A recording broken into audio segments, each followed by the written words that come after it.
In 1936, when the world was suffering through the Great Depression, characterized by high rate of unemployment and the invisible hand of free markets seemed completely ineffective, British economist John Maynard Keynes' book, The General Theory of Employment, Interest and Money, was published. A new economic theory was provided and was given the name the Keynesian Approach. It gave rise to an explicit macroeconomics as a separate discipline. It explained that unemployment can persist because wages and prices are sticky and do not adjust quickly enough to achieve equilibrium in markets. Solution was to increase effective aggregate demand. This approach dominated the macroeconomic theory and policy from World War II until about 1970. After studying this module, you shall be able to know about the simple Keynesian model, understand the aggregate expenditure and equilibrium output, learn about the multiplier. Let us understand the simple Keynesian model. The basic assumption in this model is that prices are constant and firms are willing to sell as much amount of output at the given price level. That is, aggregate supply is perfectly elastic at the given price level. This assumption implies the availability of unemployed resources and a constant marginal product of the variable factor. Aggregate expenditure demand, that is AE, determines what is to be produced in the economy. It is defined as the total planned expenditure on domestic goods and services in one period, usually 1 year, and is given by AE is equals to C plus I plus G plus NX. In this equation, C is the consumption expenditure on goods and services by households. I is the planned investment expenditure on new capital goods such as plant, machinery, houses, etc. G is the government spending on goods and services. NX is the net exports and is the difference between exports and imports. It gives the net expenditure on domestic goods by foreigners. Aggregate expenditure defined above is planned or desired or intended and is different from the actual aggregate expenditure measured in an accounting context. Actual aggregate expenditure includes actual or realized investment and not planned investment as required for equilibrium output determination. Mathematically, actual investment, that is IA, is equals to planned investment, that is I, plus unplanned investment or unanticipated change in inventories, that is IU. When aggregate demand, the amount the people want to buy, is not equals to output produced, that is Y, there is unplanned inventory investment or disinvestment. This can be written as unplanned inventory equals output produced minus aggregate demand. When output is greater than demand, there is unplanned inventory investment, and when output is less than demand, there is unplanned inventory disinvestment. Output is at its equilibrium level when Y equals aggregate demand. The equilibrium level of income is the level of income or output at which planned spending is equals to actual output, so that there is no involuntary inventory accumulation or rundown. Let us now understand aggregate expenditure and equilibrium output. In a two-sector closed economy containing only firms and households, there is no government and therefore no taxes or subsidies. It is further assumed that firms do not retain any part of their economic profit. Under these conditions, income and disposable income will be identical. There will be no government expenditure either. Under these circumstances, aggregate demand equals C plus I, where C is the consumption demand, which increases with the level of income. The consumption function is given by the equation C is equals to small c into Y. For derivative of consumption is less than 1 and greater than 0. That is, consumption expenditure is a function of income, and an increase in income results in a similar but smaller increase in consumption expenditure, where C dash is the derivative of the function dC by dy and is called marginal propensity to consume, that is MPC. A simple linear form of consumption function is C is equals to A plus BY, where A is greater than 0 and B lies between 0 and 1. A is the intercept and represents level of consumption when income is 0, that is autonomous consumption. B is the slope of this linear function and the marginal propensity to consume, which is defined as the unit change in consumption for a unit change in income.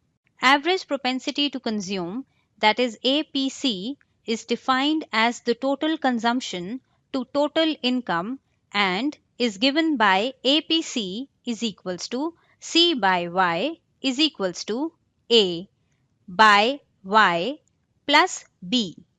For a proportional linear consumption function given by consumption function, and we can say that MPC is constant as income increases, APC decreases as income increases, MPC is less than APC. Planned investment is assumed to be a function of the real rate of interest R. Hence, aggregate demand is equals to consumption expenditure plus investment expenditure, which is equals to A plus BY plus I bar. So, aggregate demand is equals to A plus BY, where A is equals to small a plus I bar and is autonomous component of aggregate expenditure, and BY is the induced component of aggregate demand which change due to the change in income levels. In diagram, we take income on x-axis and aggregate expenditure on y-axis. The slope of the AE curve is same as the consumption function.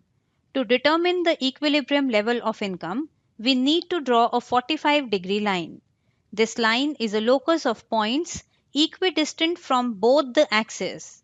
At each point on this line, output and aggregate expenditure are equal. Intersection of AE and the 45-degree line gives the equilibrium level of income where planned spending equals the value of output produced. Since planned spending is the aggregate spending or demand and output the aggregate supply, this means that in equilibrium, aggregate supply must equal aggregate demand. In the figure, E is the point of intersection and OY epsilon is the equilibrium level of income. At any point to the right of OY epsilon, value of output, that is OY1 is equals to AY1, is greater than the planned aggregate expenditure, that is BY1. There is undesired accumulation of inventories, that is IU will be greater than 0. Firms therefore reduce output as shown by arrows.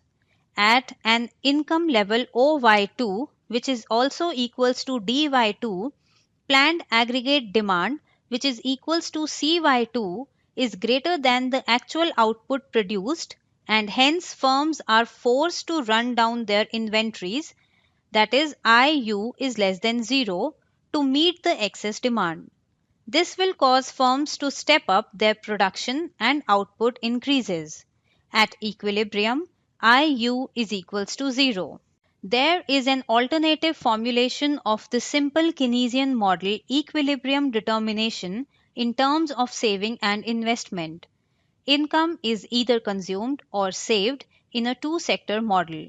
So, Y is equals to C plus S and AE is equals to C plus I, and hence the equilibrium condition Y is equals to AE can be rewritten as C plus S is equals to C plus I, or S is equals to I. Therefore, at equilibrium, savings equals planned investment. Let us discuss the relation between planned investment and savings.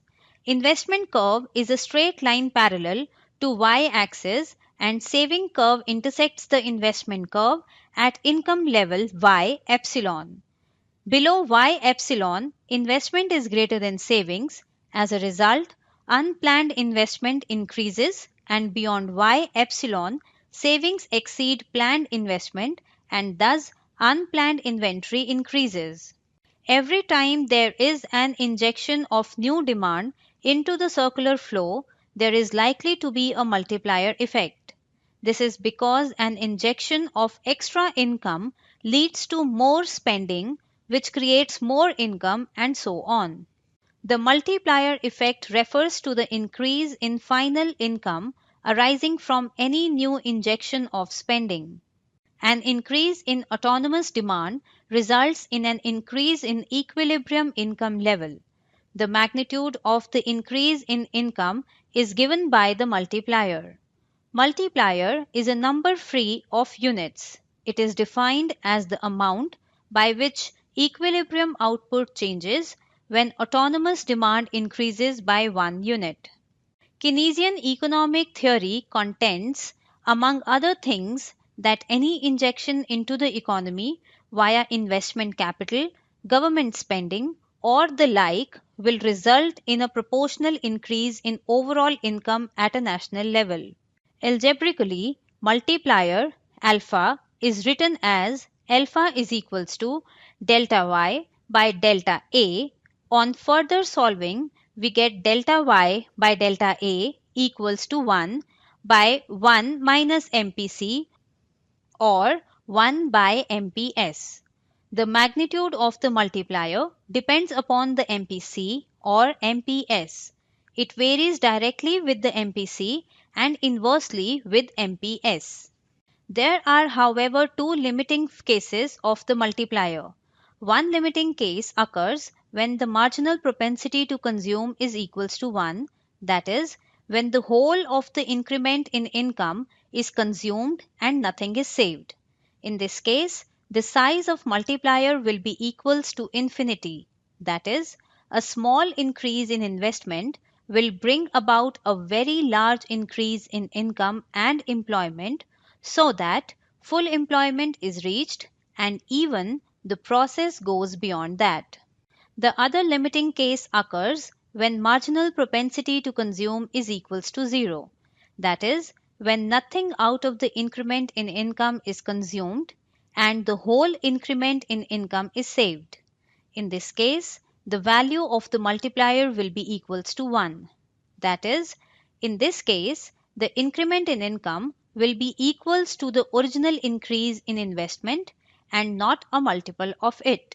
Every time there is an injection of new demand into the circular flow, there is likely to be a multiplier effect. This is because an increase in autonomous demand results in the rise in incomes, which in turn give rise to further induced spending. Production increases to meet this induced expenditure, which further creates more income and more induced spending. When do these successive rounds of increased spending end? This can be explained with the help of table. Round 1 starts off with an increase in autonomous spending, that is delta A. So, income increases by the same amount in round 1. In the second round, there is an induced increase in expenditure by B times delta A, as we can see in column 2. The total increase in demand and therefore income in round 2 is delta A plus B into delta A, which is given in column 3. The increase in total expenditure and income over many rounds can be seen in the form of summation of geometric series. For the last possible round, the total change in the demand and income is given by delta AE is equals to delta Y is equals to 1 plus B square and so on into delta A, or delta Y by delta A is equals to 1 by 1 minus B. Hence proof that multiplier takes a value greater than 1. Multiplier works only if there is a permanent change in autonomous demand. It does not work for temporary changes in autonomous demand. In the table, if increase in autonomous expenditure is temporary and in round 2 delta A is equals to 0, then total change in demand over successive rounds will be equals to the change in induced spending only. As number of rounds increases, total change in income will approach 0.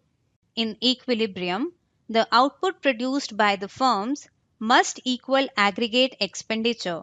That is, y is equals to small c bracket y bracket close plus I bracket small r bracket close.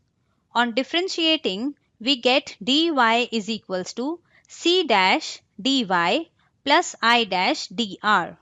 On further solving, we get dy is equals to 1 by 1 minus c dash into di.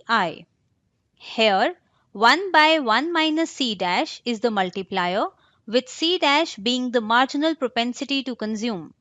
Finally, we get y is equals to 1 by 1 minus c dash into I plus k, where k is equals to 1 by 1 minus c dash into a.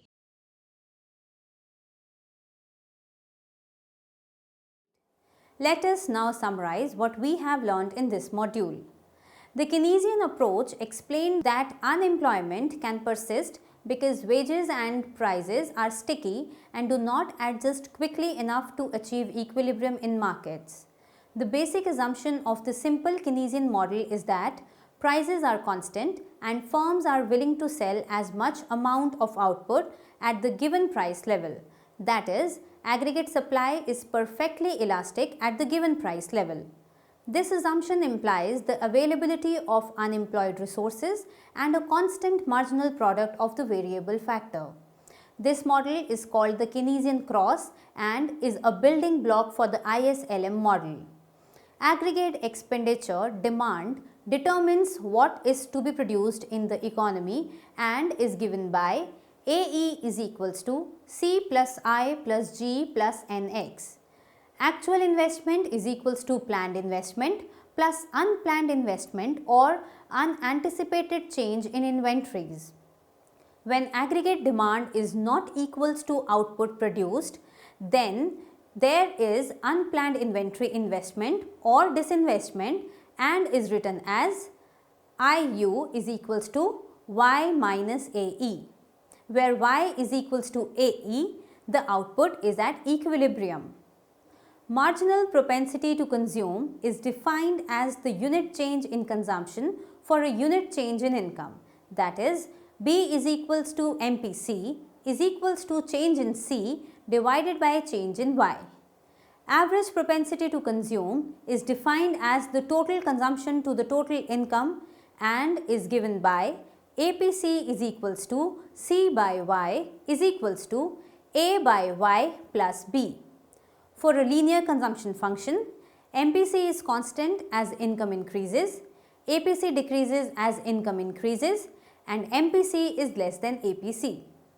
Planned investment is assumed to be a function of the real rate of interest, that is R, where I is equals to I, which is a function of R.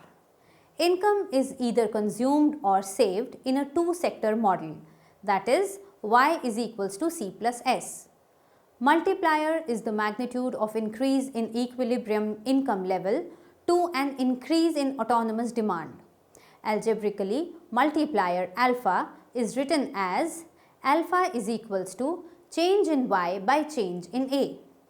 The magnitude of the multiplier depends upon MPC and MPS. Multiplier takes a value greater than 1 because 0 is less than B is less than 1. Multiplier works only if there is a permanent change in autonomous demand. It does not work for the temporary changes in autonomous demand. Khatam?